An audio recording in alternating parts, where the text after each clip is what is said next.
খুব সুন্দর এবং সহজ একটি হাসিয়ার কাজ নিয়ে আবারও চলে আসলাম রুহিস লাইফস্টাইল থেকে। আমি রুহি। আসসালামু আলাইকুম। সবাই কেমন আছেন? আশা করি সবাই ভালো আছেন। আলহামদুলিল্লাহ আমিও অনেক ভালো আছি।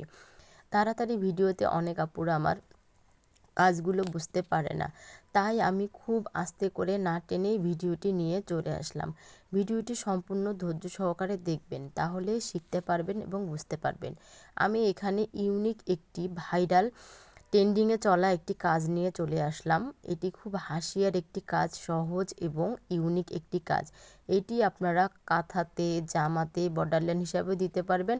আর পুরো কাঁথাতে যদি এই কাজটা দিয়ে করেন তাহলে অনেক সুন্দর লাগবে। তবু দেখে নিন আমি কিভাবে করেছি। আমি প্রথমে 4 লাইনের কাঁথা স্টিচ তুলে নিয়েছি। আর স্টিচটা কিভাবে নিয়েছি আপনারা দেখলেই বুঝতে পারবে। কারণ 2 লাইন এক সমান করে নিয়েছি, আবার পরের 2 লাইন এক সমান করে নিয়েছি, মানে মাঝে মাঝে করে। তাহলে সেলাইটা আমার সুন্দর হবে। আর সব সেলাই যদি এক সমান নেই তাহলে আমার কাজটা ভালো হবে না, মানে এই ডিজাইনটা উঠবে না। তাই আমি প্রথমে কাজটা ওইভাবে করে নিয়েছি। তারপর দেখুন ফোরগুলো কিভাবে আমি ঘরটা গুনে গুনে করে করে নিচ্ছি। একটা পাতার পাপড়ির শেপ হয়ে যাবে, দেখতে কিন্তু সুন্দর লাগবে।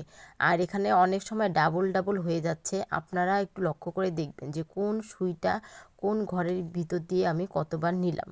নিলে কিন্তু কাজটা হয়ে যাবে। আর একটু ভালো করে আপনারা দেখুন কাজটা, যদি আপনি মনোযোগ সহকারে দেখেন তাহলে বুঝতে পারবেন। দেখে মনে হচ্ছে কাজটি অনেক কঠিন, আসলে কাজটা কঠিন না। যদি একবার ভালো করে আপনারা দেখেন তাহলেই কিন্তু সুন্দর করে দেখতে পারবেন যে কাজটি আমি কিভাবে করেছি। কাজটি দেখুন, এই যে এখানে আমি 2 ঘরের প্রথমে নিয়েছি, নেওয়ার পর 3 ঘর টান দিয়ে পুরোটাই টান দিয়ে আমি নিলাম। নেওয়ার পর পিছন দিক দিয়ে আমি আবার সেলাইটি ঘুরে নেব, নিয়ে এখানে আবার এই ডাবল সেলাইয়ের উপর দিয়ে আমি দিয়ে দেব। আর এখানে আমি গোলাপি কালারের 2 তারের সুতা নিয়েছি। আর এই দেখুন নিয়ে আমি ঘরটা কিভাবে দিচ্ছি, মানে ঘরগুলো যদি আপনারা মনোযোগ সহকারে দেখেন তাহলে কিন্তু করতে পারবেন। আর তা না হলে হাজার চেষ্টা করলেও আপনারা পারবেন না। আর এখানে ঘর যদি আপনারা ঠিকভাবে নেন তাহলে পাপড়িটার শেপটা অনেক সুন্দর আসবে। আর আপনারা এখানে যত মোটা সুতা করে নেবেন তত কিন্তু ফোঁটটা সুন্দর দেখাবে। তো আমি এখানে 2 তারের নিয়েছি, আপনারা চাইলে 4-5 তারেরও নিতে পারেন বা 1 তারেরও নিতে পারেন, মানে যত সুতাটা নেবেন তত কাজটা সুন্দর লাগবে। এই যে কথা বলতে বলতে দেখেন আমার কাজটা অনেক সুন্দরভাবে হয়ে গেল।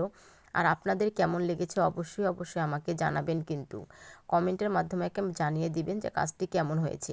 আমার কিন্তু কাজটি ভালোই লেগেছে। কাজটি যেমন সহজ তেমন দেখতেও সুন্দর। এটি কাঁথাতে যদি আপনারা দেন অনেক সুন্দর লাগবে। পুরো কাঁথা যদি এই কাজটা দিয়ে করা যায় তাহলে যে কি সুন্দর লাগবে আপনারা বুঝতে পারবেন না। তো কেমন লাগলো কাজটি আমাকে অবশ্যই জানাবেন। আল্লাহ হাফেজ।